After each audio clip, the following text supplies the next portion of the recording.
The Skoda Kodiaq is back. This is Skoda's flagship and they don't hold back when it comes to luxury. There's a lot that's new for 2022. For starters, updated exterior styling, there's updated interiors, new features, but there's some major stuff going on as well. There's an all-new 2-liter TSI engine. There's an updated chassis. Welcome to our walk-around video of the new Skoda Kodiaq. Let's dive right in. But before we do that, make sure you like this video, subscribe to the Evo India channel, and leave a comment down below. What do you think the Skoda Kodiaq should be priced at?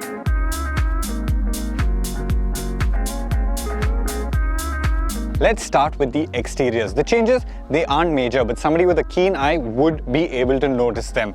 You've got a new grille, you've got new bumpers, they're more aggressive than before, and you've got new headlights. Here's a quick trick to tell apart the old car from the newer car. This new car, the headlights are slightly curved, whereas they were straighter lines on the older car. The next time you see one on the road, you know how to tell the difference. These headlamps, they're now LED projectors, and you get the split headlamp design like you did before.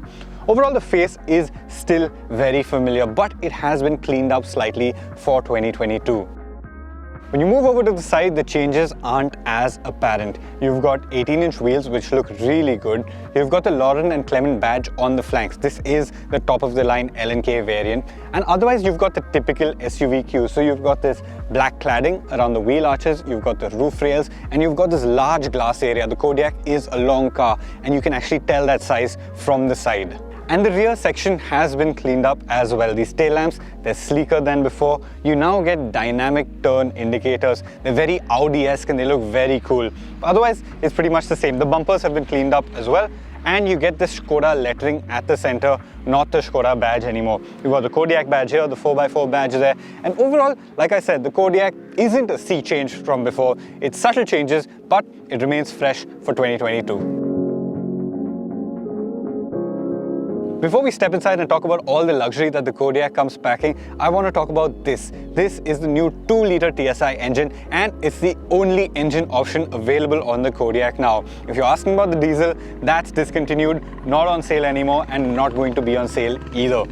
The 2-liter TSI, it makes 187 bhp, 320 Nm of torque, good outputs, and it can hustle the Kodiaq from 0 to 100 in a claimed 7.8 seconds. That's impressive for such a heavy car.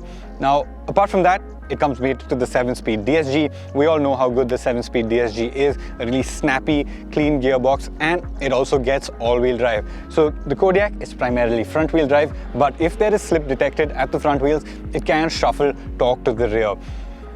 What's interesting about the 2-liter TSI is that it's a really powerful, punchy engine, but it's also extremely refined. And that should sit well with the luxury car that the Kodiaq is. This is a car that's about pampering the passengers, and a refined engine like this 2-liter TSI should bode well. Sure, economy is going to take a hit, but apart from that, this is a really sweet motor. After all, we've driven it in the Tiguan 5-seater, the Tiguan All-Space, the Octavia. All of them share this engine, and we really know how good it is in terms of performance.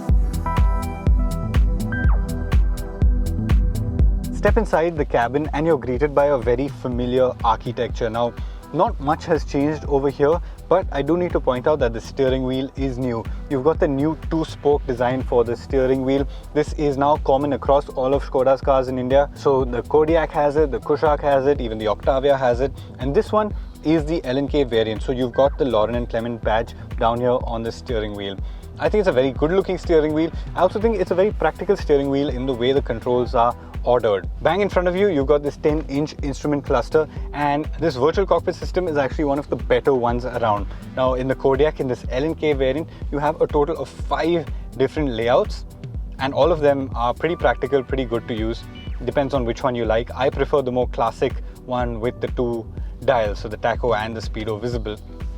Apart from this, it's got a lot of functionality. So if you dive into the menus, you can actually check out a lot of features like the audio, the telephony, the vehicle status, driving data. It's all packed in here. So the driver doesn't really have to look too far from here to get the information that he needs. Very practical, very easy to use, and very well laid out. When you look to the left over here, you've got this 8-inch infotainment system, and this infotainment system hasn't really changed from the older one. The only difference, the big difference, is now you get wireless connectivity. So I've got my phone over here, no wires connected, but Android Auto or Apple CarPlay can connect to it wirelessly. You've also got a wireless phone charger down there, and that makes things really easy and really convenient. You don't need to be fiddling around with cables in this car anymore. That aside, in terms of comfort and luxury, this car comes packing a lot. So you've got ventilated seats, you've also got heated seats depending on what the weather is like outside. You've got automatic climate control, you've got your massive panoramic sunroof, you've got this Canton sound system, slot the car into reverse, and you have a 360-degree camera. You've got this park assist feature where the car essentially steers itself and you only have to accelerate the pedal and it will parallel park for you. A really convenient feature for such a large car. You've got electrically controlled front seats, and the driver's seat also has a memory function. It really comes packing a whole lot of equipment, and it's not just the equipment, it's also the quality of materials used. So you've got leather everywhere, you've got leather on the door pads, you've got this felt lining on the door pockets, the trims used in the dash, the leather used on the dashboard. Everything is very high quality, very premium. This Kodiaq, it feels like a luxury car. That's its USP, you know. It's a Skoda. Skoda is not a premium brand in that sense. It's not a luxury brand, if I may say so. It's not a Mercedes or a BMW, but the interiors, it feels that level, you know. It feels like a proper luxury car. Before we move to the back and talk about the space and the luxury in the back seat, I want to talk to you about the driving modes on the Kodiaq. First up, you've got the off-road mode. Now you hit that, and what happens is that the engine and the electronics optimize themselves for off-road conditions. Skoda claims that it can take on really harsh conditions, but honestly, how many people are going to take their Kodiaq off-road? Most people are going to be sitting in the back seat and using it on the highways or in the city. That aside, you've got the drive mode function, and this is something that most people are going to use. You hit the button and you'll see all the different drive modes that you can access on the screen over here. So you've got the eco mode, comfort mode, normal mode, sport mode, individual, and even a snow mode. What's interesting about these modes is that in addition to adjusting the drivetrain, in addition to adjusting the steering weight, you can also adjust the suspension now. Earlier, the Kodiaq only used to get passive dampers, but now it gets dynamic dampers. And when you change the drive modes, say from comfort to sport, the chassis is also adjusting itself, and that should change how the Kodiaq behaves on the road in different drive modes. That is new for 2022. That is something I'm really excited to test out and see how it works. Dynamic dampers are a really premium feature, and not too many cars at this price point get them. So I'm really excited that the Kodiaq does, and I'm waiting to drive it and see what it's like.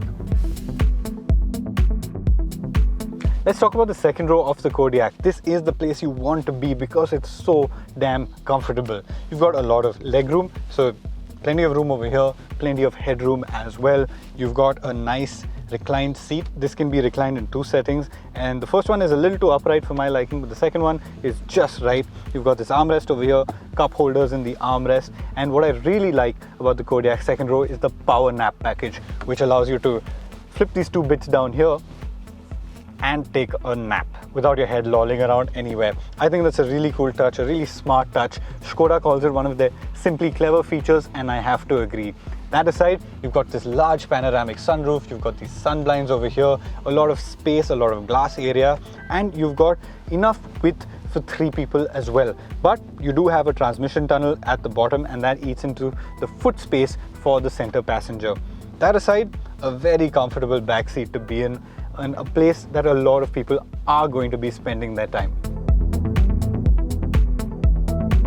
Now when it comes to the third row of the Kodiaq, space is a little cramped. This seat is actually on rails, and I've moved it slightly forward to fit in the back over here, but I'm still fairly cramped. If I move it all the way forward, I do get a lot more space, but then that compromises space in the second row. So to find a real compromise, you're gonna have to squeeze in somewhere. And in terms of doing short distances, I guess you're okay. Or if you have to put kids at the back here, you're gonna be okay. But it's not the most comfortable place to be. And this is not a full 7-seater where it can seat 7 adults comfortably.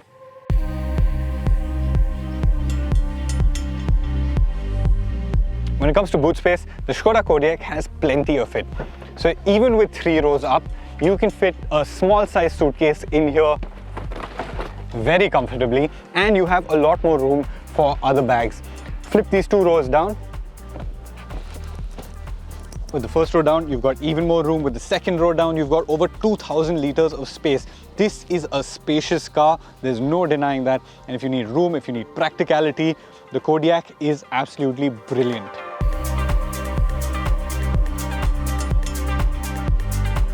Prices for the Skoda Kodiaq start at Rs 35 lakh for the style variant. There's a Sportline variant that costs Rs 36 lakhs, and this fully loaded L&K variant costs Rs 37.5 lakh ex-showroom. The style misses out on some features like the 360-degree camera, virtual cockpit, and dynamic chassis, but it does offer good value. The Sportline gets sporty cues on the interior and exterior, while the L&K is what you see in this video. For that money, the Kodiaq offers you a lot. It offers you proper performance, it offers you a great chassis, it offers you a lot of luxury on the inside, and it offers you so much of space. The Kodiaq is a really complete car. It does so many things, it's so versatile, and in that sense, it's very hard to fault. But our final verdict will be reserved for after we drive it. So stay tuned for our first drive review, which will be dropping very soon.